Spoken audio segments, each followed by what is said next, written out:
Good evening and welcome to the Town Council regular meeting of December the 17th, 2024. It's a great evening outside. It's not even the first day of winter yet, but it seems like the last day of spring already. We're just glad you're here tonight. We have a lot of interesting things on the agenda, a lot of good presentations. We'll start by asking our town clerk to please call the roll. Okay. Mayor Gupton, Here. Mayor Pro Tem Vance, Here. Councilmember Dellinger, Here. Councilmember Matthews, Here. Councilmember Behringer, Here. and Councilmember Singleton. Here. Thank you. I'll now ask our council member Grace Singleton to lead us in the Pledge of Allegiance and then the invocation.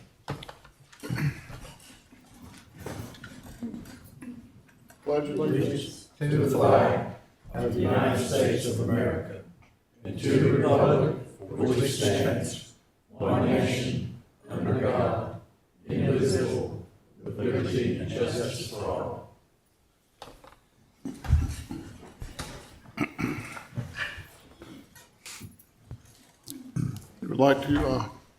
If you would like to, please join in the invocation.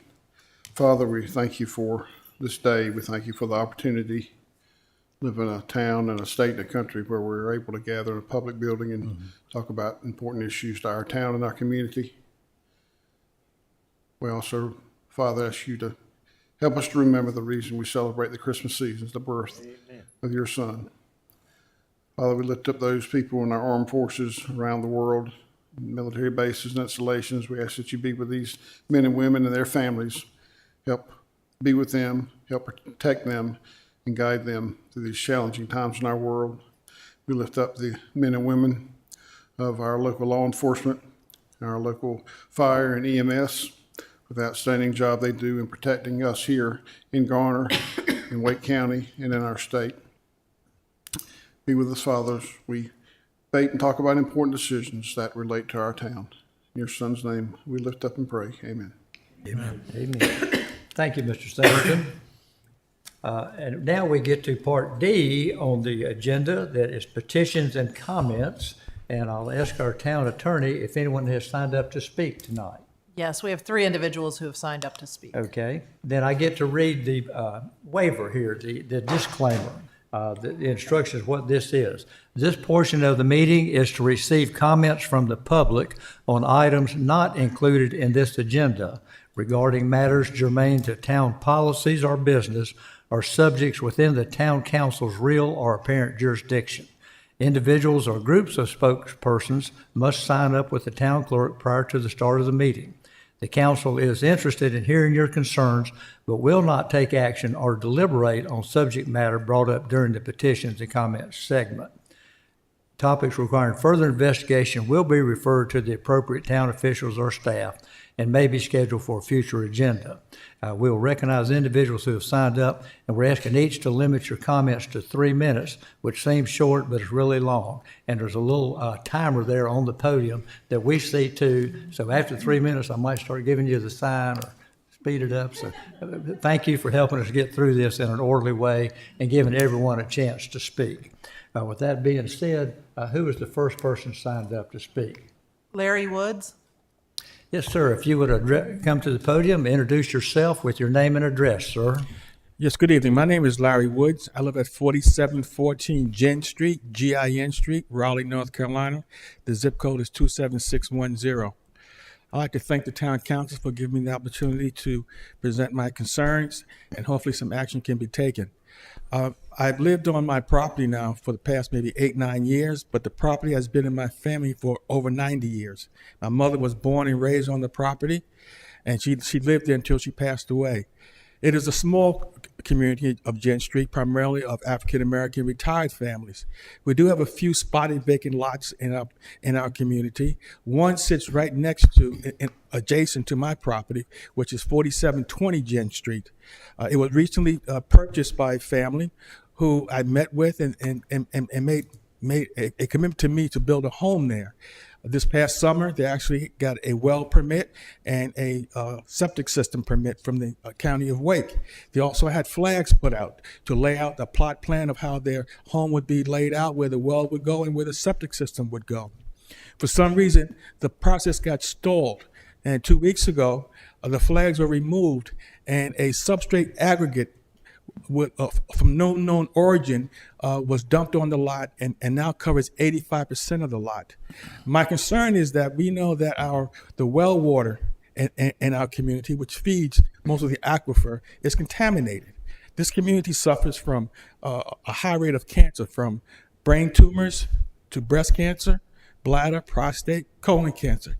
Even my mother, at the age of 92, suffered from fainting spells due to benzene in the water. The state came in and provided a filtering system which solved the problem. This aggregate at 4720 did not have any building apartment approval nor permits to lay down. No one knows what is in this aggregate. And every time it rains, whatever is in this aggregate leaches into the ground. And that needs to be removed with at least 2 inches of topsoil that could be contaminated. Our community, again, is a small community, and we look for the town council and city code enforcement to be our eyes and ears and our protectorate to keep our community safe and healthy so we can live a long and prosperous life. And with that, I will take any comments or any concerns, and I hope my concerns do not fall on deaf ears, but as move forward. I did speak with Mrs. Miller. I gave her my information, and she assured me that she would look into this matter and get back to me. With that, I say thank you.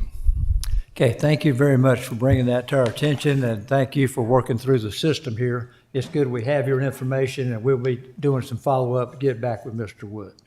Okay, thank you very much, sir. And Ms. Jones, the next speaker. Eleanor Ross. Okay, Ms. Ross?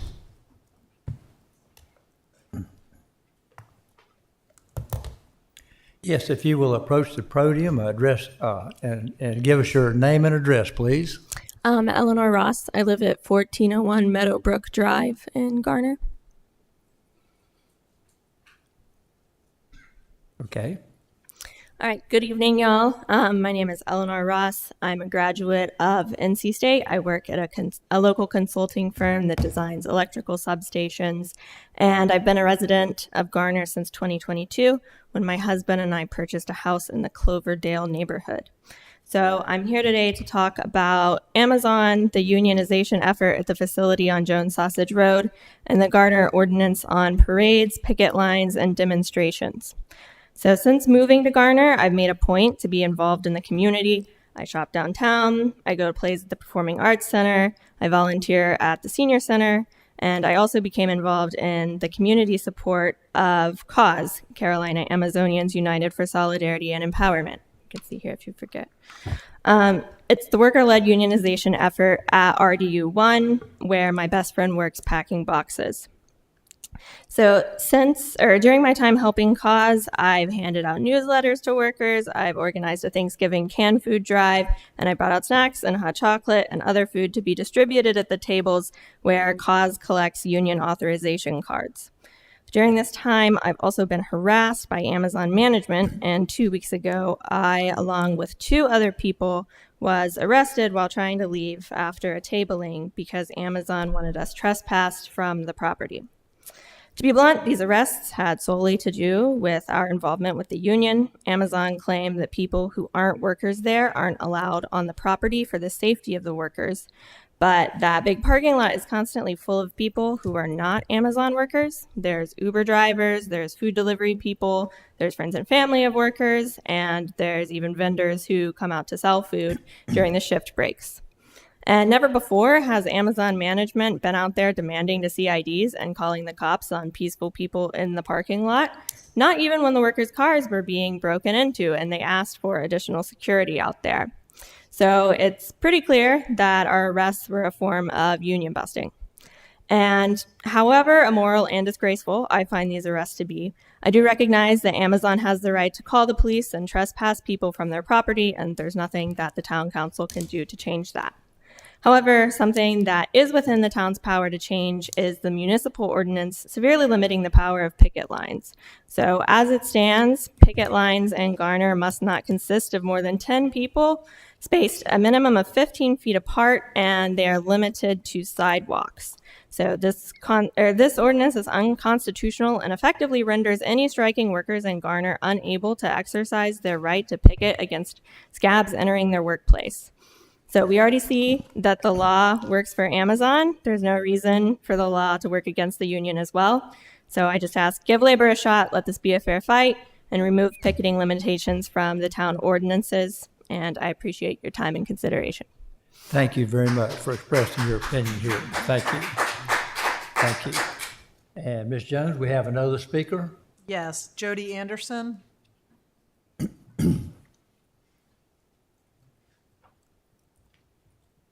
Yes, sir. Please introduce yourself and your address and go for it. Gotcha. Jody Anderson. I live at 1401 Meadowbrook Drive.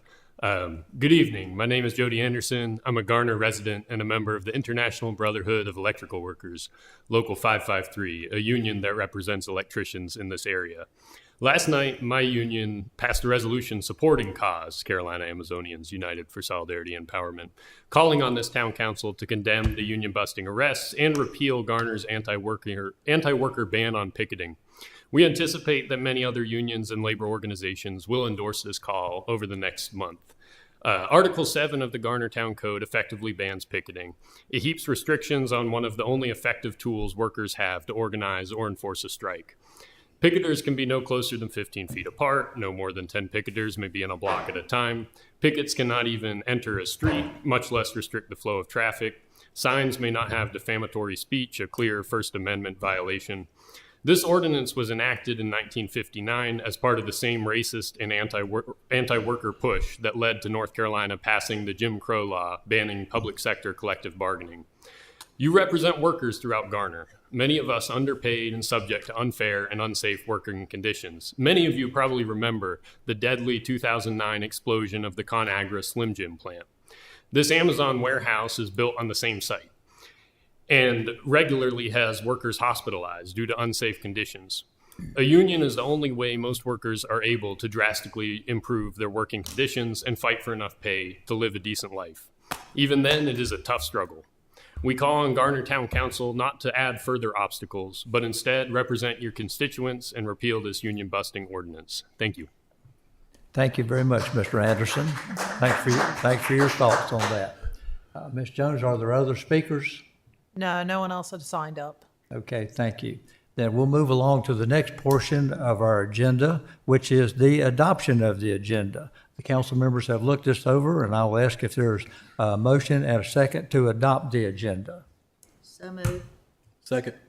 Movement by Ms. Behringer, second by Mr. Vance to adopt the agenda. I'll ask all council members who are in favor to signify by saying aye. Aye. Aye. Any opposed by nay? Hearing none, we adopt the agenda, which brings us to the first presentation of this evening, and this one is just a little different. Sometimes we just read a proclamation, but this one is to the next level of magnitude. We're actually passing a resolution, and then if it passes, we will record this in the town records, and we will present the resolution to our retiring police officer, Rodney McGee. With that being said, I'm going to read the resolution, ask for a vote, and then we'll have a chance to have Rodney and his supervisor speak to us here tonight. And this is the resolution of appreciation for the services of Rodney McGee. Whereas Rodney McGee first served the town as a police officer in the police department when he was hired on December 20th, 1999. And whereas Rodney was elevated to Police Officer 2, effective on July 1st, 2003. And whereas Rodney was elevated to First Class Officer, effective on April 29th, 2010. And whereas Rodney was elevated to senior officer effective on June 13th, 2014. And whereas with over 25 years of service to the town of Gardner, Rodney McGee has served unselfishly in his capacity for the good of the town, making sacrifices in personal and family ties.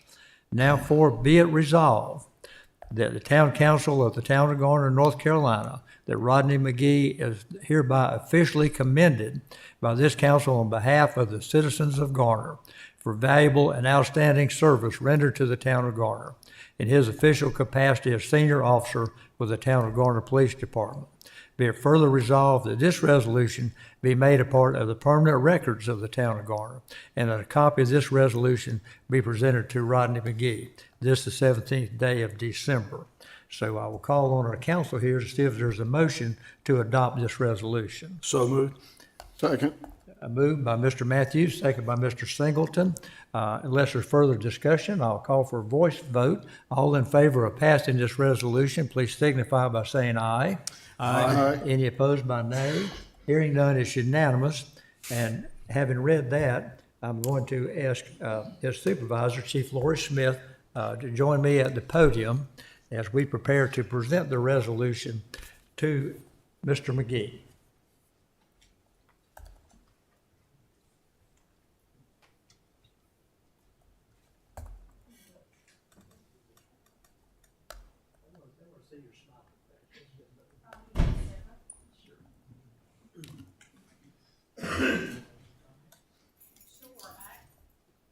Sure.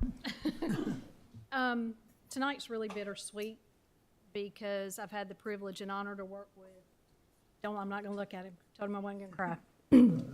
So I'm gonna look this way. I'm gonna look at Angel. Don't cry. I'm not gonna look at you. I'm gonna look at somebody else. It's been my honor and privilege to work with Senior Officer Rodney McGee for over 25 years now. Rodney came to work with us in 1999, so we've had a pretty long career together. I thought tonight about a lot of the things that I wanted to say, and I knew I was restricted on the amount of time I had, but there's so many positive things I could share about Rodney McGee. We affectionately call him Rodney Earl from time to time. But one of the other things tonight, we had submitted a recognition had submitted for him to be recognized with the Order of Longleaf Pine, and it has not been returned as of tonight. But one of the things that I thought was fitting was to read his recommendation because it says a lot about Rodney and who he is as a person. And I think it's important for you all to know firsthand who's been serving the Garner community for the last 25 years. He is an exceptional man. He's an exceptional Christian man who sets a positive value not only for the people that he serves with, but for the community that he serves. I think I've seen you frustrated maybe a handful of times, but I've never seen him angry. I've never seen him mad. The smile he has on his face right now is the smile he comes into work with every day, and he's such a pleasure and joy to be around. So before we have a few items we would like to present to you, I would like to read the recommendation that was written for you for the Order of the Longleaf Pine. So, and this was written by Captain Michael Medlin. It says, I'm writing to offer my support for Officer Rodney McGee to be honored with the award of the North Carolina Order of the Longleaf Pine in recognition of his outstanding career of service to the people of the great state of North Carolina. Officer McGee's career of service and police work spans over 29 years total. So Rodney's going to be retiring with 30 years of credible service. Officer McGee began his law enforcement career when he attended basic law enforcement training at Wake Tech Community College in 1992. He then became an auxiliary officer for the Rollsville Police Department in 1993. And in 1995, he began as an auxiliary officer. You were auxiliary officer for Rollsville and then with Benson Police Department. Officer McGee worked for the State Capitol Police in 1997 before joining the Garner Police Department in 1999. Officer McGee has served the citizens of Garner for the past 25 years, is one of the best to ever do it. When people think of law enforcement, the feelings are mixed at best. Some people see law enforcement officers as strict enforcers. Some people think of law enforcement officers as untrustworthy or corrupt. I challenge anyone to come to our great town and ask about Officer Rodney McGee. Officer McGee has always treated members of this community with fairness and dignity. I have had the pleasure of working alongside Officer McGee for many years and can attest to his kindness, generosity, and compassion. It was Officer McGee who showed me what it really meant to be a public servant. Throughout our careers, I have witnessed Officer McGee build meaningful and lasting relationships with the people he came into contact with. It was not unusual for Officer McGee to reach into his own pocket and pay for the food of someone in need. Officer McGee never sought or wanted recognition for these acts, as this is just who he is. This, along with many other reasons I don't have time to list, is why he deserves to be recognized here at the end of his professional career with the Order of the Longleaf Pine. During his time with the Garner Police Department, Senior Officer McGee served as a patrol officer and field training officer. He's played a crucial role in training new officers and teaching them how to conduct themselves as they swore to uphold the Constitution. Regarding teamwork, Officer McGee is always someone we as a department could count on to be there. I refer to him a lot of times as our steady Eddie. Officer McGee rarely, if ever, thought about himself. He's built positive relationships with those he served with, and always came to work with a smile and great attitude that spread throughout his squad. Officer McGee has demonstrated our three core values of commitment, integrity, and professionalism through his years of service to the town and to this state. Our police department and community are in a better place since 1999 when Officer McGee arrived.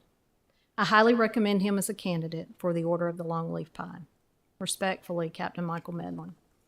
So I think that summarizes the impact that Officer McGee has had on the men and women that he's worked alongside.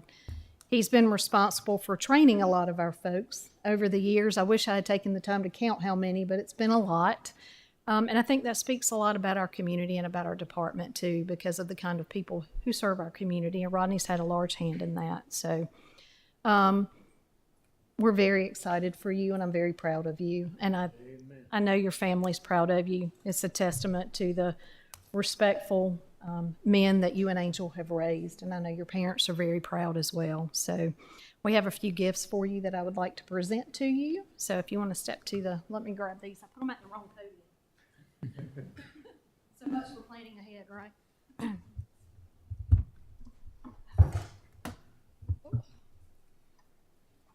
to come back to that one.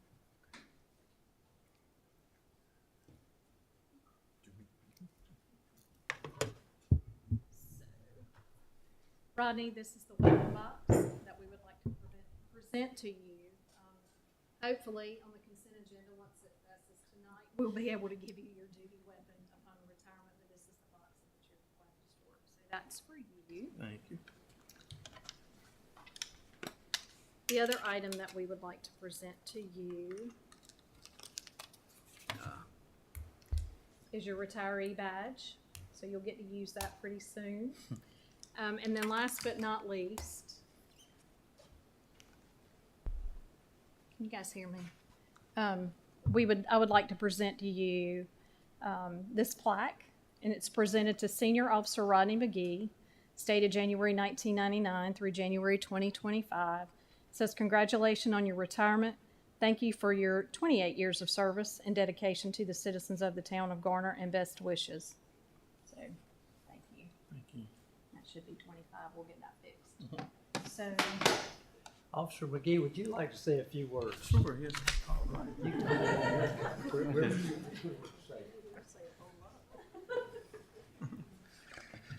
So first and foremost, I just want to say I thank the good Lord for looking after me and keep giving me good health and keeping me safe all these years so I can stand here today. If it wasn't for him, I wouldn't be here. And then, of course, I want to thank my family for standing by me through all these years of working this crazy job, I guess you could say. Not being there for some holidays and some birthdays and special events. So I thank y'all for standing by me, and absolutely to the town council and the town of Garner. You guys have always been a strong supporter of the Garner Police Department and the town of Garner as a whole, and I wouldn't have wanted to do it anywhere else. when I was interviewed 25 years ago, one of the questions they asked me was, why should the town of Garner give you a job? Why should we hire you? And I told them, I said, well, one thing for sure, if you hire me, you won't have to worry about replacing my position for at least another 25 years. So as long as I got breath come Friday on December the 20th, I've held at my end of the bargain. And thank you all. Oh, and I want to say to Chief Smith, thank you for being a great friend and a great leader. And yeah, I wouldn't want to do that anywhere else either. So. All I can say is not only thanks to you, but thanks to your family who supported you and your work family who supported you for Amen. 25 years. Absolutely. And to walk away from all of this, but still be available to help your neighbors. You're our friends who make Garner great. Thank you very much, Officer McGee. I can't thank you enough. Thank you, And sir. now we have.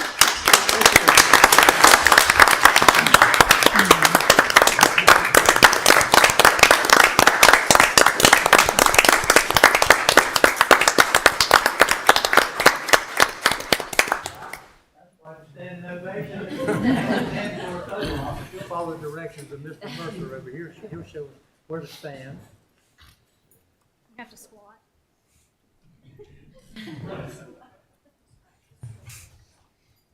This is mandatory, whether you want the photo or not.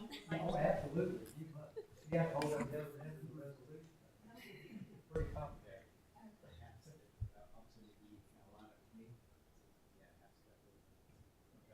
Oh, he's the director. And we're just the model. And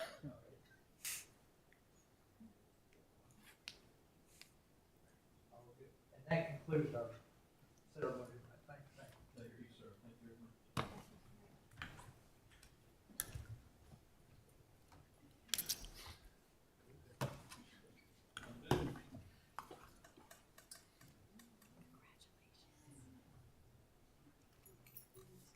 Wow, that's a hard act to follow.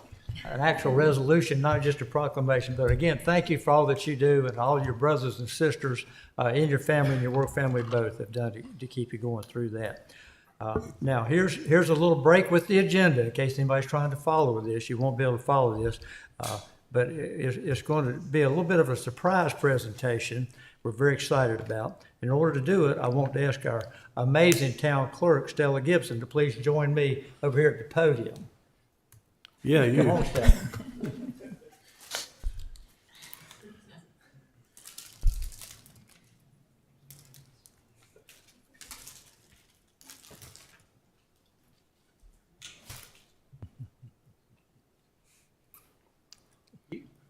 You can come over here. We might ask you to say something or we might not. We want to take the opportunity to congratulate you for recently completing the extremely rigorous Master Municipal Clerk program through the International Institute of Municipal Clerks. This took hundreds of hours of dedicated time over the years to attain this very unique and prestigious designation, and not a lot of folks get it. And not only were you a great clerk before, but now you got the designation to prove it. And we're really pleased. You've been here you've been the town clerk for 9 years and been here for just over 10, I think you said.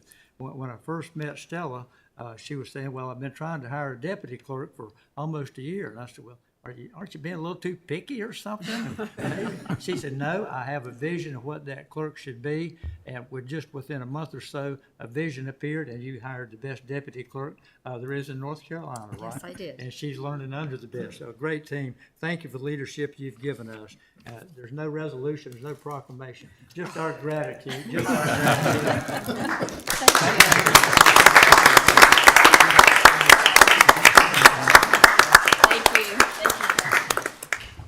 Mr. Mayor. Back down. Yeah, the photo op, mandatory. You can choose to speak or not speak, but you can't choose. Stella trying to sneak out of here without having to get a picture. This is the first time I've seen her at a loss for words. And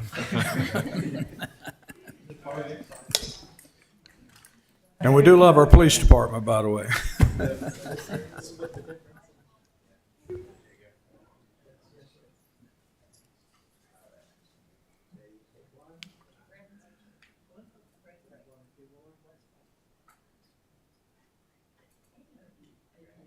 Guys.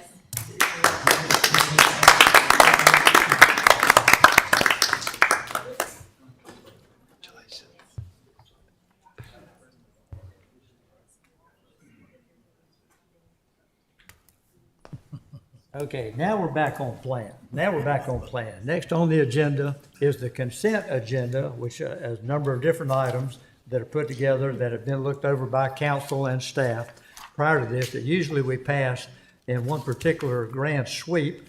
There's one particular item that got our attention on here tonight that we thought perhaps we could spend just a few moments talking about. It's a good chance to inform our citizens about what's going on and maybe to answer a few questions.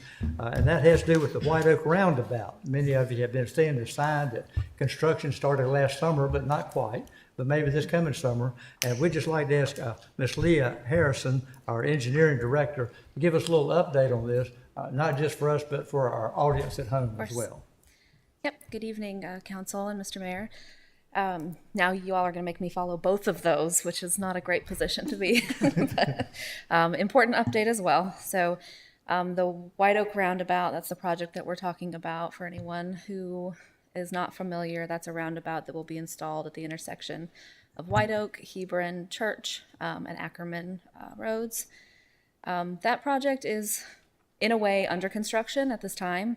The phase that we are currently in is relocating utilities, which is not a phase of construction that you see a lot happening. From March to July of 2024, Duke was completing their relocation work. That involved adding new poles throughout the project area, and then once the new poles are added, they have to relocate all the lines on the old poles to the new ones. A lot of what takes time about that is that it's not just Duke facilities that are located on those poles. There also may be, we had AT&T, Spectrum lines, NCDOT fiber, so all those individual owners have to move their lines from the old pole to the new pole. But that work has been largely completed. From July to December of 2024, so until now, Spectrum and AT&T has been installing their new facilities. Once they finish installing all the new facilities, they'll be scheduling the cutover to move service from the old facilities to the new, and then they can remove the old facilities. And all that work needs to be done before our contractor can start work on site. So right now, the planned date for our contractor, Fred Smith, to be on site is February 3rd, 2025, which puts the completion date of that project at October 30th, 2025. And that completion date has been updated on the sign at the project site to hopefully provide a little bit of clarity to when we expect that project to be completed. And I would be happy to answer any questions if you have them. Thank you. A very important project, a lot of moving parts. Let's ask the town council any other questions or comments. Yes, Ms. Harrison, thank you for that information. So I know sometimes when we receive these grants and so forth, it takes more time, reporting and so forth. But the completion date is projected to be October 31st of next year. Yes. Okay. Okay. Okay. That's what we're hoping for. All right. Thank you. Just want to make sure. I got asked last night at the Parks and Rec Advisory Committee meeting. Someone, they asked questions and said, "Hey, that sign said you were going to start in the summer. When's the construction going to start?" And Ms. Maria was there. She said, "Hey, y'all have that on the consent agenda," which I hadn't read the consent agenda yet. I'd read the rest. And it's like, it's a good time to ask and get this out so the public will know the construction is supposed to start sometime in February and complete by the end of October. Correct. Yeah. And the timing, it works out in a way that the middle phase of that project is the most impactful to traffic. So we're hoping to be able to complete a lot of that work when school is out in the summer, because we'll have a little less traffic without the students at South Gardner High School coming back and forth as well. Thank you. I just happened to be riding through there, showing somebody what was going on down that way today, and they were out there digging, the utility people around the poles, and I said, looks like they're already getting started here, so you are correct, they're Something's moving. they're digging it up. Okay, other questions or comments about this particular project? Long awaited and will be appreciated greatly when we. Absolutely. Excellent. Okay, well, if no other questions, thank you very much. You're Ms. welcome. Harris. Thank you. Okay, well, that being said, we now have the consent agenda that is available to be passed all together here. If there's no other questions or items to withdraw, I'll ask if there's a motion to approve the consent agenda. So moved. Second. Okay, moved by Mr. Matthews and seconded by Mr. Singleton. Without any further discussion, I will ask all those in favor of passing the consent agenda, please signify by saying aye. Aye. Any opposed by nay? Hearing none, that passes unanimously. Thank you very much. Okay, and that brings us to the public hearings session. And Ms. Jones, I'm going to call on you to see if our applicant arrived. Yes, the applicant and their attorney is present. Okay, excellent. I understand there was a traffic congestion. Apparently, we didn't have the traffic circle finished in time, so we tied up somewhere along the line. But thank you for your patience. We're glad to be here. Our presenter related to the exchange at 401 commercial rezoning is our Assistant Planning Director, Aaron Joseph. And if you could give us an overview of this, please. Thank you, Mayor. Good evening, council members, members of the public. It's always great to be with you all this evening.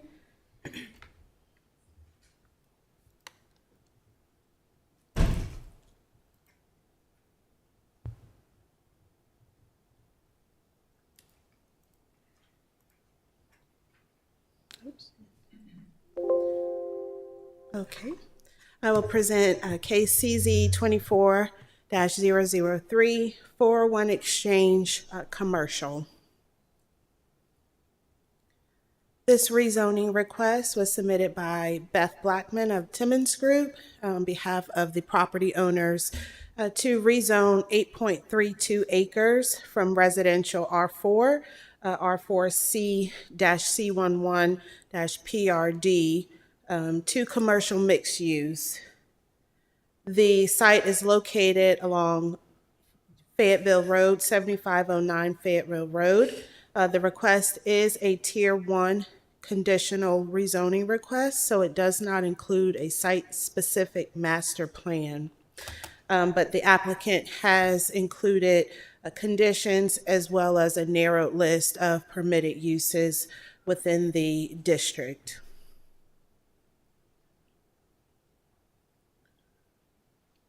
The R4 residential 4 R4C11 PRD is a moderate density. In September of 2020, the R4 conditional district was approved for the residential development exchange at 401. And currently the site is vacant. The RA zoning is located on the north and south boundaries of the site, and R4 C11 PRD is located to the east side of the site. In your image on the screen, you have the site. It does encompass two separate parcels that front along Fayetteville Road, and this parcel here that goes towards the back, that's the exchange at 401 site. US 401 is a major north-south corridor through Garner and does serve as a vital link for local and long-distance travel. It's connecting communities and key access areas. The site is partially located within the Neighborhood Activity Center, and you do have the Community Activity Center just south of the site. NCDOT reports the last traffic count for this portion of Fayetteville Road as 34,690 annual average daily trips. This data was collected in 2023.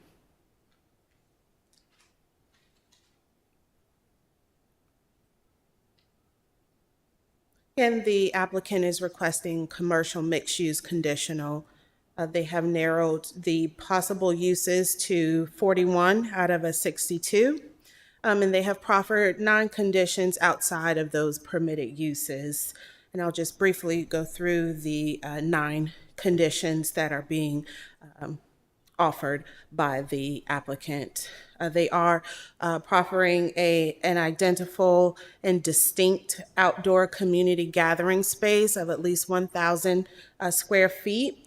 And within that gathering space, they have committed to 3 benches, a minimum of 500 square foot flower bed containing 50% pollinator-friendly plants shall be provided.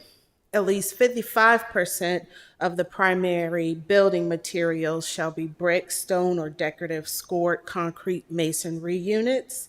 And all building and suite entrances shall be covered by awnings, colonnades, or canopies with a minimum of a 5x5 area, or entrances shall be covered covered walkways adjacent to the primary facade. They also are committing to a minimum of 2 pet waste stations that will be evenly distributed along the interior sidewalks or gathering spaces.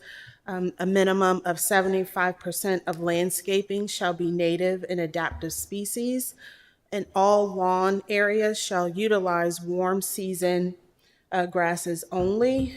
The developer shall dedicate a transit easement measuring 15 feet by 20 feet along the property's front road frontage along Fayetteville Road. The exact location of the transit easement shall be determined and agreed upon by the town and developer during the site plan review. The interior sidewalks will connect the gathering space and buildings, linking the public pedestrian sidewalks in the exchange at 401 subdivision. And additionally, the sidewalks will provide access to handicap accessible entrances. The property owner shall ensure ongoing maintenance of all exterior areas, including but not limited to the gathering space, pet waste station, sidewalks, parking lots, and landscaping. The applicant conducted a neighborhood meeting in March of 2024. 295 letters were mailed. There were 5 people in attendance, and you have the full meeting information attached to the staff report. On the screen, your images, you have the mailing area, as well as the comprehensive Garner Ford plans land character type, which is a retail center. And then you have the development intensity, which is a tier 3 area to enhance. As staff reviewed this request against our framework, consistency, there were 5 growth framework criteria evaluated. There were 4 that were strongly consistent and 1 modestly consistent. The transportation choice criterion was rated modest support due to the absence of a site-specific plan. However, the applicant, with the commitment to the transit easement accommodation for future expansion of transit routes, so we did not rate them with negatively on that. Reviewing the case against the land use and community character consistency, there were 14 criteria that were determined to be applicable or possible to meaningfully address. There were 3 strongly consistent, 7 modestly consistent, 2 split, and 2 strongly inconsistent. The 2 strongly inconsistencies were due to the lack of a commitment for green street solutions and also plantings regarding natural conservation that address stream erosion, shade trees. So there was no commitment to that. Overall, this plan has received a strong level of consistency with the plan's growth framework outside of the CMX district. There's not being a district for the mixed use. This may be an error. I think that's right. But the full detail of consistency review is attached to the staff report. But they have received a strong level of consistency.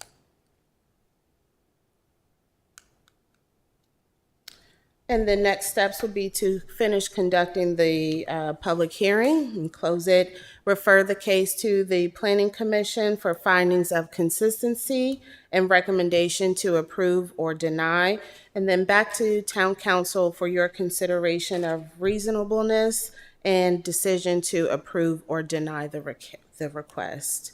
I'll be here for any questions, and the applicant has also prepared a presentation for you all this evening. Okay, excellent.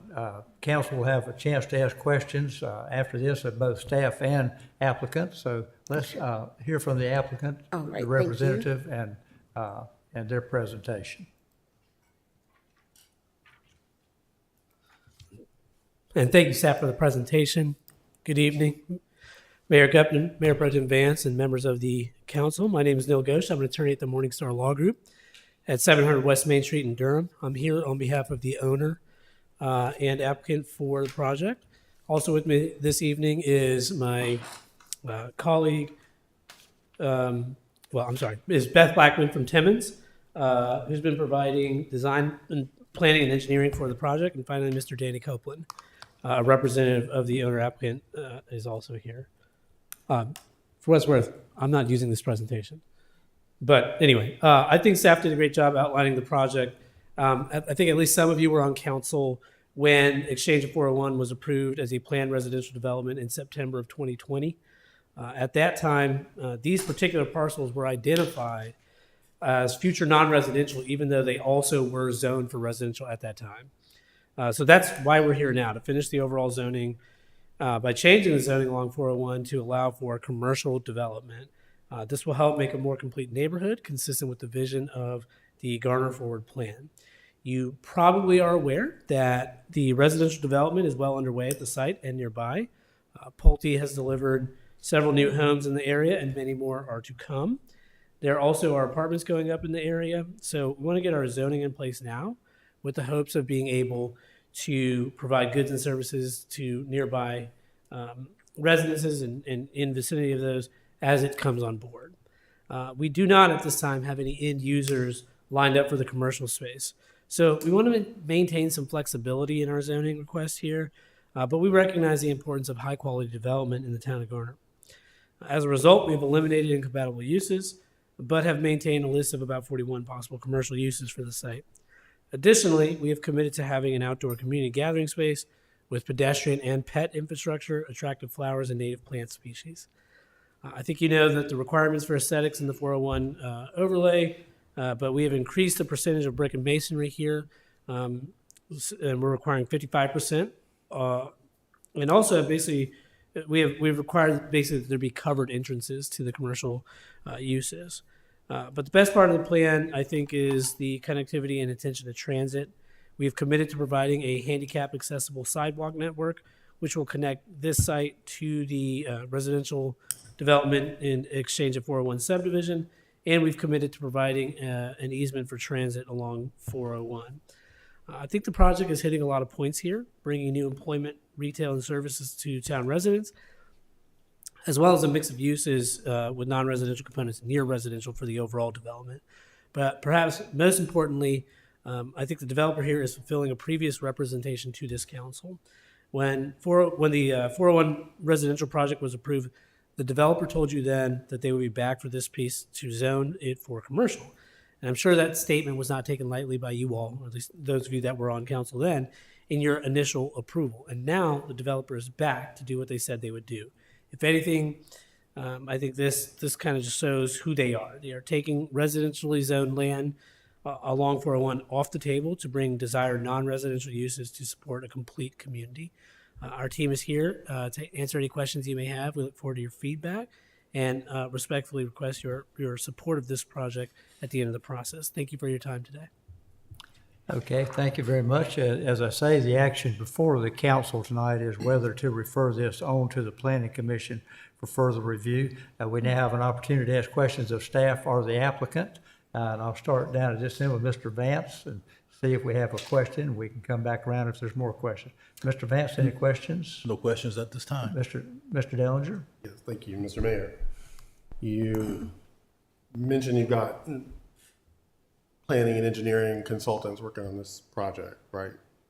Yep. So what's the envisioned footprint and elevation for the commercial and retail space, which is basically 2 4-acre parcels?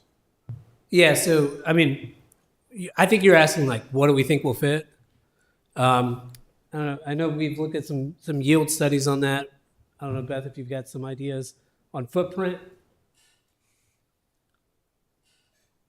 Obviously, we don't have any users, but as far as like building size, that type of thing. Good evening, Beth Blackman, Simmons Group, 5410 Trinity Road, Suite 102, Raleigh. Good to be here in front of you. So we have, we sketched one concept, actually met with town staff just to talk about it to start the process, because you have to have a sketch to go along with your pre-app meeting. So we envisioned just sort of standard retail, maybe something that could have a drive-through at the end of a building, maybe 25,000 square feet, parking lot. All access would be off of the subdivision road. I can't think of the name of it right now, Glen something or another. So there's not going to be any direct access to 401. Everything would come off internal. These would do their own stormwater, parcels that have their own stormwater, not be connected to the subdivision stormwater, but they would connect to the subdivision streets, which will be public Town of Garner streets. And so obviously we connect back out to their sidewalks. So it's very simple, not a lot of pad sites from this side. So it was something that more than likely the owner would like to, maintain, and not sell out for individual parcels. But honestly, it's just kind of the basic strip retail with parking. But the vision from the road would be the building, and the parking would be, kind of behind that because of the way the parcels are set up. This would be single use, commercial, one occupant, one tenant buildings. I would imagine it'd probably be more than one occupant, and some of them, if you're thinking about like a long L-shaped building or something, you'd have a couple of different uses. But it's not going to be a huge number of uses because there's just not going to be a huge number of square footage. I have a question for staff later, but thank you. Okay, we'll go on around. Ms. Behringer, questions, comments? Mr. Singleton? No, not right now. Mr. I have Matthews? nothing right now. Okay, let's make another run. Do you have another question, Mr. Dellinger? Just a question for staff, and probably take community brain power to figure this one out. How many tier 1 rezonings have we done This year or? all time? Ooh, Jeff, off the top of my, I've been here for almost a year, and I believe there were 2, maybe 3 in 2023 that started. And we've had, more than 5 or 6, maybe somewhere in that range. I can double check if you want me to just look in our files to give you an accurate number, but it hasn't been that many. My recollection is the tier 1s are usually larger projects, larger parcels to allow more flexibility for use. It's been a mix. We've had larger Gateway 540, but we've also had, the daycare center on Hallman Road that was a tier 1 as well. But is a specific use known ahead of time?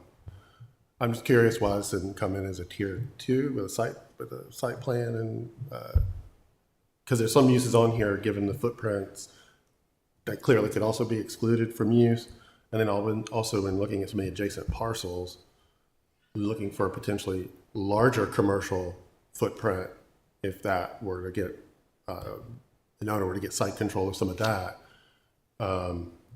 So just kind of curious as to why it's coming in as a tier 1. I wasn't here when this project, or it just started. So we, in the projects that I've been a part of during our pre-application meetings, we hear them out. We see, and can recommend a tier 1 or a tier 2. It's ultimately up to the applicant to decide how far along they are in the process. Typically, if it's a residential, we have definitely said, you want to go the tier 2 route, but ultimately it's based on the applicant's discretion. Okay, thank you. You're welcome. Okay, any other questions from council? Okay, thank you very much, and I'll ask our town attorney, have we had any individuals signed up to speak? No members of the public have signed up. Okay, at that point then I will close the public hearing. It's officially closed. And now we'll ask for a motion in a second, and then to see if there's more discussion about this particular rezoning. Motion to send CZ 24003 be referred to the Planning Commission for review and recommendation regarding plan consistency. Okay, there's a motion by Mr. Vance. Is there a second? Second. Second by Ms. Behringer. Okay, a motion and a second. Is there any other discussion by council members on this one before we make a vote to pass it to the planning commission? Just a comment that a little more analysis be done to the use table to exclude some uses that clearly won't go on those properties. That'll at least help planning commission vision the form and footprint you're going to put there. They're not going to be greenhouses and nurseries there. Just tighten it up so there's a better idea of what's actually going to go there. That's usually what the public wants, is to have a better idea, if not a specific idea. That's all. Thank you. Any other observations or comments by council? Thank you. Good observations, Mr. Dellinger. This tier 1 stuff is a little different than us seeing the detailed plans with the elevation and exact uses. It is a process. So thank you for the observation. Thanks for carrying your message to our planning commission, working through that, and then come back and we'll see if we can figure out a way to all be successful on there. So there's a motion and a second on the floor. I'm going to call for a voice vote here. All in favor of referring this on to the planning commission, please signify by saying aye. Aye. Okay. Any opposed by nay? Hearing none, it passes unanimously. We will refer this on to the planning commission. Thank you very much for bringing your information here tonight. Okay. And that brings us around to new and old business. And I can see our Parks and Recreation and Cultural Resources Director, Ms. Maria Munoz Blanco, working her way to the podium even as we speak. And this is a joyful occasion here, the opportunity to honor a longtime civil servant, public servant here as part of our recreation community. And with that, I'll turn it over to Maria. Good evening, Mayor, Council. Even with glasses, I cannot see the screen. So tonight we're here to bring forth to you for your guidance a petition that has been presented to the town to name field number 1 at South Garner Park after the late Mark Massey. And then we need your direction on next steps. If you concur with the petition, direct us to prepare a resolution authorizing the renaming, and we'll bring that resolution to you at a future meeting in the consent agenda. Or you can refer back the petition to the Parks, Recreation, and Cultural Resources Advisory Committee for further discussion, or any other alternatives that you want for us to consider.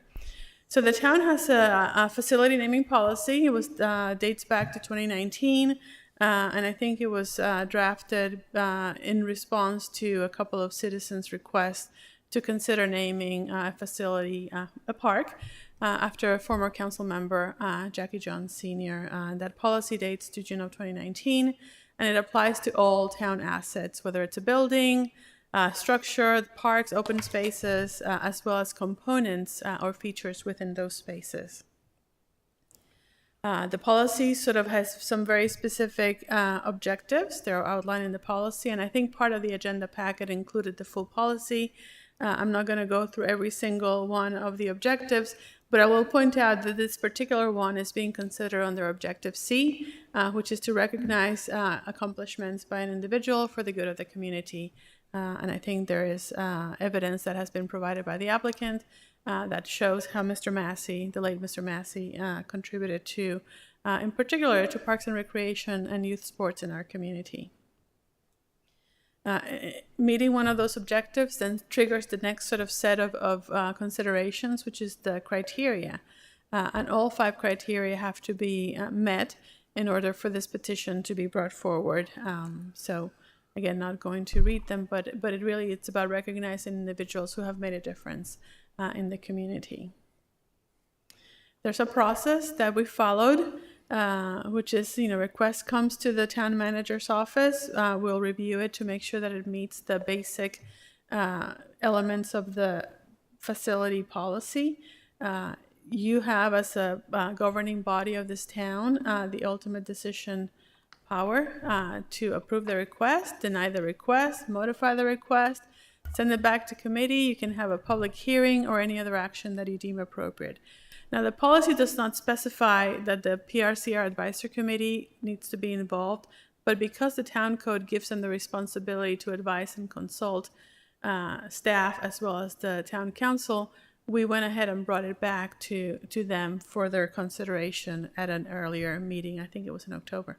So the request received, and you also received all this documentation as part of the agenda packet. Garner Sports League, GSL, which is one of the nonprofit groups that has been working in the town in youth sports for a very long time, submitted the application in July to rename Field Number 1 as the Mark Massey Field. The evidence that was provided with the application was a resolution by the GSL Board of Directors. We reviewed this submittal, and again, kind of going back to the policy, we asked the petitioner to provide us with additional information related to two of the criteria. One was broad public support and not be divisive. South Garner Park is a shared use facility, so we wanted to make sure that our other partners in the sports, youth and athletics were comfortable with this petition.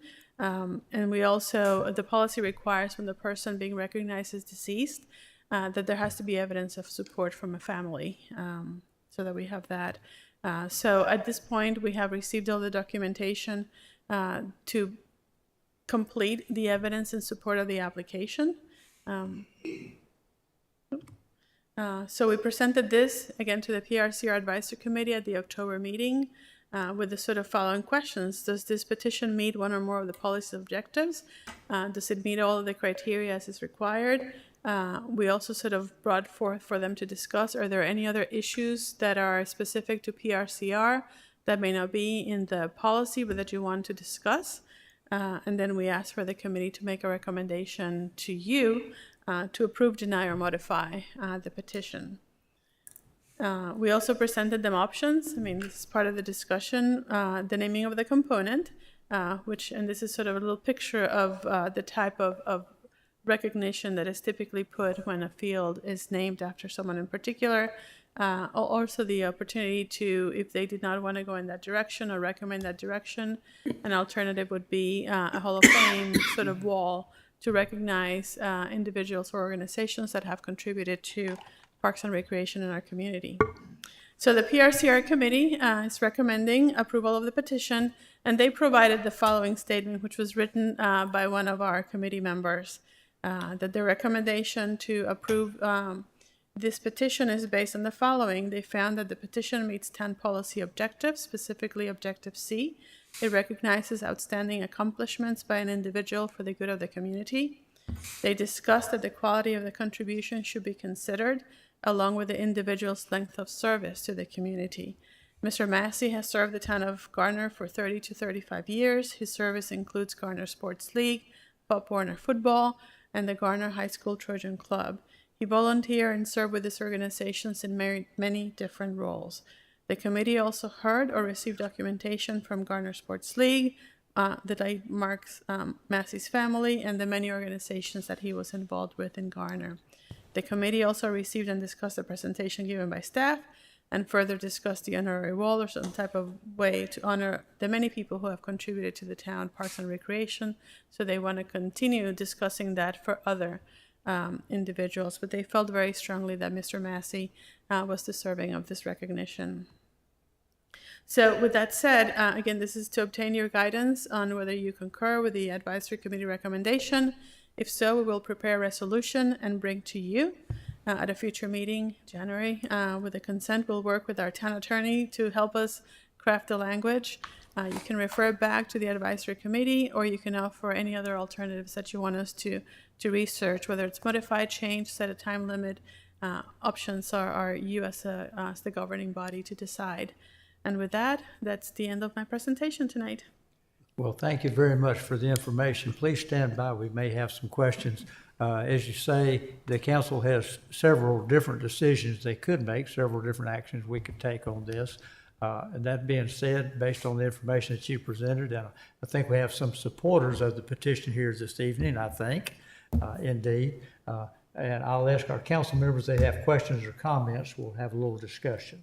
Mr. Matthews. Yes, sir, Mr. Mayor. I had the honor and privilege of being out there for the opening back in the summer, and a lot of us were talking about this, and I think Mr. Vance was with me out there, if I remember. I'm not sure.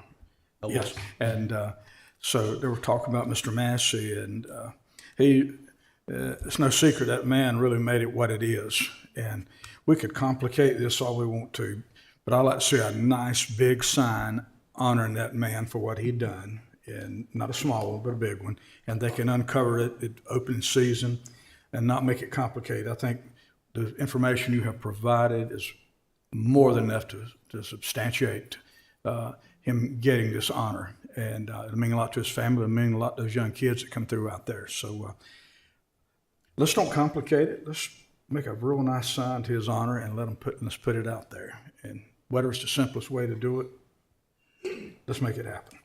Thank you, Mr. Matthews. Mr. Singleton? You know, the petition that we have sums it up, and we have other letters of support and so forth. The petition sums up what Mark did so well. This is one of those no-brainers. I mean, you honor Mark. If you win, I showed my son, he asked me today, as I was looking over this morning, my agenda, and I said, you remember Mr. Massey, because he grew up here, and all my kids remember seeing him at the high school at high school games, sports, football, basketball, no matter what it was. So Mark was very involved. He helped so many young people and volunteered countless hours to serving our town. And so to me, this is one of those that, yes, we'll name South Garner Field #1 Mark Massey Field. Thank you, Mr. Singleton. Ms. Behringer, questions, comments?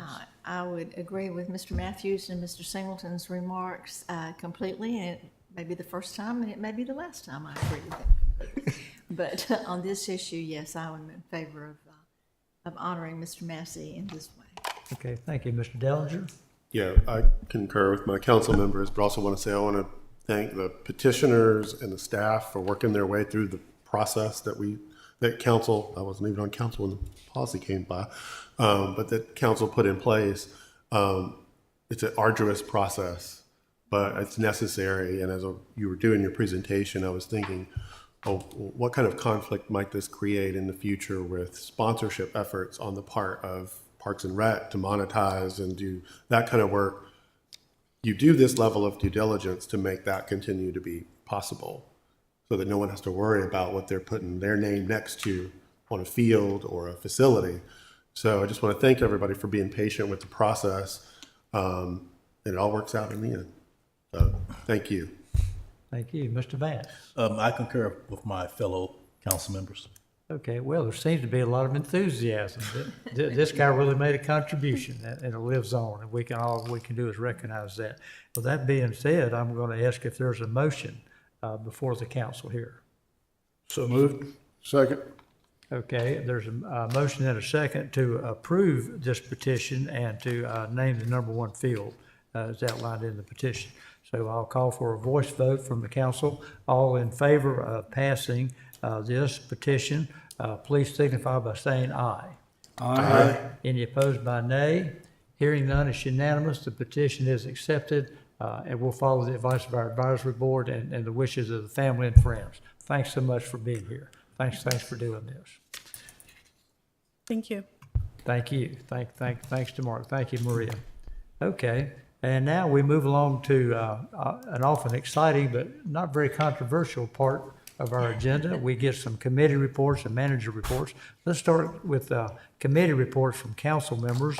Let's start down. Mr. Vance is in. Any reports from any committees? No report tonight. Okay, Mr. Dellinger. Ms. Behringer? Just to report that work has been done on the box turtle wrap for the utility box at the entrance to Garner Rec Park. So just watch when you drive by to see if there's a change. The turtle is there. It's not there yet, but it's on the way. The work is on the way. All right, very exciting. I saw the prototype. I voted instantly for the turtle. I noticed that. That's right. Mr. Singleton, committee reports? No, sir. Mr. Matthews? Just a comment on our Veterans Committee. We had a great Gold Star presentation. I certainly appreciate all the council being there and being part of it, and the manager. And it was really good. You did a great job of emceeing. And I appreciate Mr. Singleton's letter. He's seen what I've been looking at about adjusting that trail a little bit, and let's block that thing off for people, because we're not trying to have a ceremony. Somebody's running through with a dog and this and that and the other, and so as quick as we can move on that, I think your board will be 100% behind you. And and Mr. Singleton can elaborate on it. He had some great ideas, and I appreciate it. No, I just I appreciate the support, and also Mayor Gupton talked about if you're gonna, if that perceives that it should be a hard surface and not a dirt surface, and that's correct. Indeed. Should Yeah, be, yeah. a hard The surface. park and the monument are an evolving process. It's unbelievable what the founders did when they put that up. And now that we see it in daily use, we can do the fine tuning to make sure it really shines in every way. It was a perfect venue for that particular event, recognizing the men and women who have served and died in so many wars. It was just exactly the perfect place, the perfect day, slightly cooler than usual, but it was a perfect sunny day. At least it won't rain. Yes, indeed. At least it was not raining.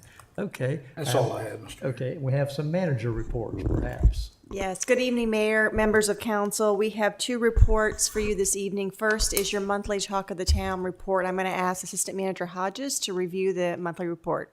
Hey, thanks, Ms. Miller. Mayor and council members, a few items to report to you or to highlight on your Talk of the Town report. First is an update on our ETJ expansion request. Mr. Triesenberg did present to the Wake Planning Commission's Land Use Committee for a second presentation last month. They have asked for some additional information, and the Wake County staff is going to be presenting that at a meeting on January 15th. I also spoke and shared on behalf of the manager's office and the council the support for the expansion request. I think it's making good progress, and I think there are some opportunities to satisfy some of the concerns that we're hearing from some of the folks that own agricultural land in the area. Mr. Triesenberg is here, so if he has anything particular he'd like to add to that tonight, we can let him, but I think that gives you an overview of where we are. Just a reminder of holiday closures as well. Town hall facilities and most other facilities will be closed next Tuesday, Wednesday, and Thursday, the 24th through the Thursday, the 27th, in advance of and that's a typo, I'm sorry, the 26th for the Christmas holidays. Also just wanted to note that White Deer Park will also be closed on December 31st. In addition to their regular days, they're closed. And one thing additional to point out, the Garner Rec Center is going to close from Monday the 23rd through Saturday the January 4th for maintenance of the gym floors. So that will be an extended closure that they coordinate over the holiday closures to try to lessen the impacts to our programming. We are working in partnership with the Chamber of Commerce on their new program, the Holiday Village. There was a ribbon cutting last Friday night for the Holiday Village that is being on display at the Garner Rec Center Park. The park outside there, it is a new program that the Chamber is doing in partnership with Community of Hope. And we also work with the Chamber to include some space that we could recognize our downtown businesses, since we were hosting the event in the downtown area, and a number of council members were there for the ribbon cutting last week. So thank you for attending that. And lastly, just a reminder that this is the last council meeting of the year, and there is not a meeting at the traditional beginning of the January month. And so the next meeting for council will be January 21st, followed by a work session on the 28th.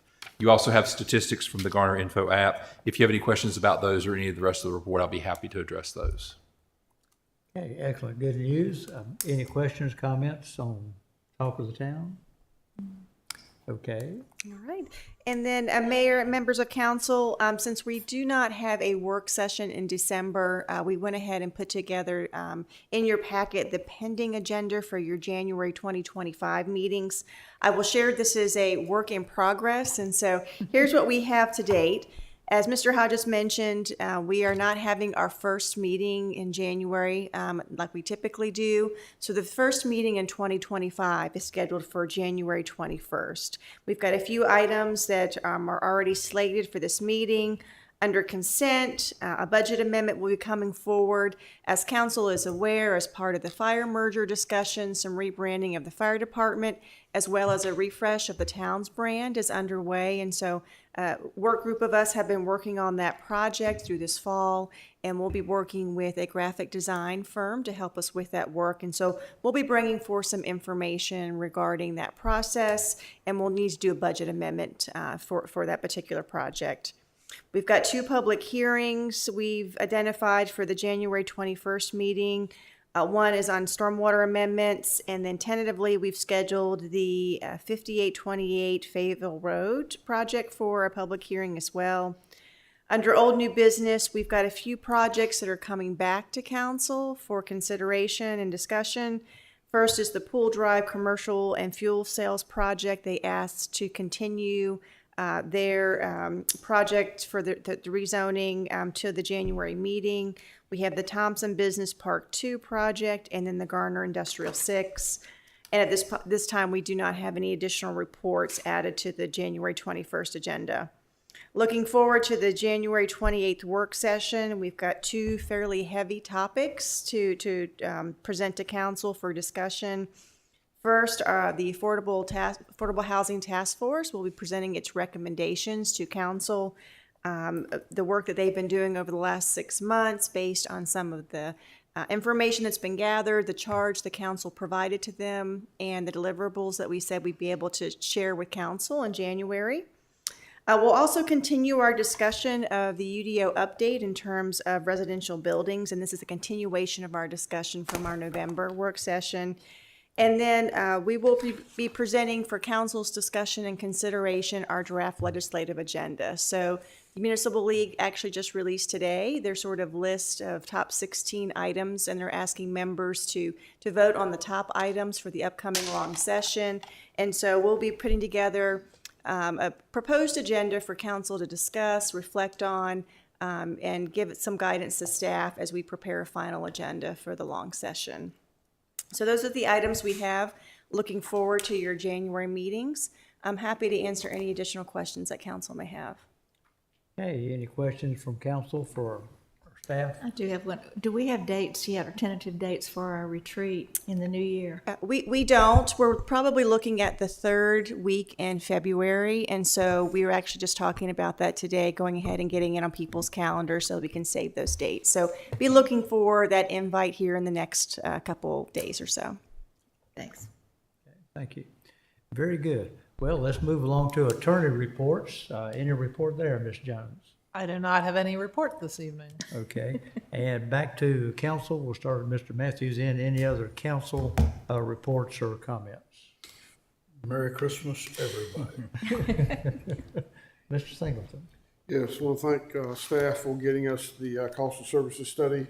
I've scanned over it and not really like I will read it, but I do appreciate getting this information and looking at it and asking some questions when we get the opportunity. Thank you. Ms. Behringer? Mr. Dellinger? Just a question for the town attorney. We had some petitioners referencing certain ordinances tonight. I know we have an ordinance rewrite underway, so I think it might be helpful to look at the relevant and referenced ordinances and look at other municipalities and changes they may have made, and also catering to any recent legislative, statutory changes that have also come. But I think that would move that up to something to look at as part of that process in the near future would be helpful. Duly noted. Yeah, more homework. Mr. Vance? Yes, in reference to the Duke Health, with the infrastructure work that was doing there, any updates on how that's coming along?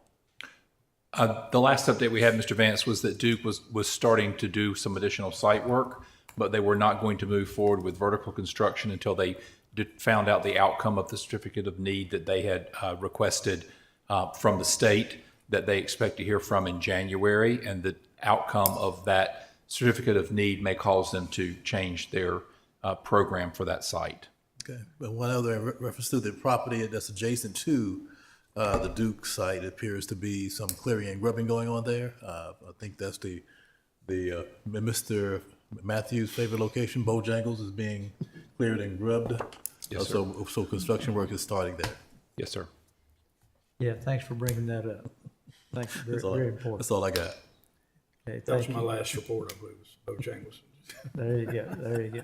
Okay, well, that's all that's on the agenda. I think we still have some work that council has to do related to an economic development topic that needs to be in a closed session. So I will accept a motion to move to a closed session. So moved. And is there a particular citation we need to use there, Ms. Jones? Yes, again, it's North Carolina General Statutes 143-318.11A4 to discuss economic development. Okay, motion is made. Is there a second? I'll second. Mr. Matthews seconds. So all in favor of moving to a closed session on this economic development topic, please signify by saying aye. Aye. Any opposed by nay? Hearing none, passes unanimously. We'll move to a closed session. Y'all welcome to hang around. We'll be back in an hour or two, or we could see you next time. Thanks for being here tonight. See you next time. Have a great holiday.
Okay. Welcome back to the open session of tonight's council meeting. We return from the closed session, and we'll ask our town attorney to give us a little report. Thank you, Mr. Mayor. Council met in closed session to discuss matters relating to the expansion or location of a business in Garner, including discussion of a tentative list of economic development incentives, but no official votes or action were taken. Thank you very much. With that being said, unless there's some further discussion, we'll accept a motion to adjourn this evening's session. So moved. Is there a second? Second. Okay, a motion by Ms. Behringer, second by Mr. Vance, that we adjourn tonight's council meeting. All in favor, please signify by saying aye. Aye. Any opposed by nay? Thank you very much. Meeting adjourned. Have a lovely Merry evening. Christmas, everybody.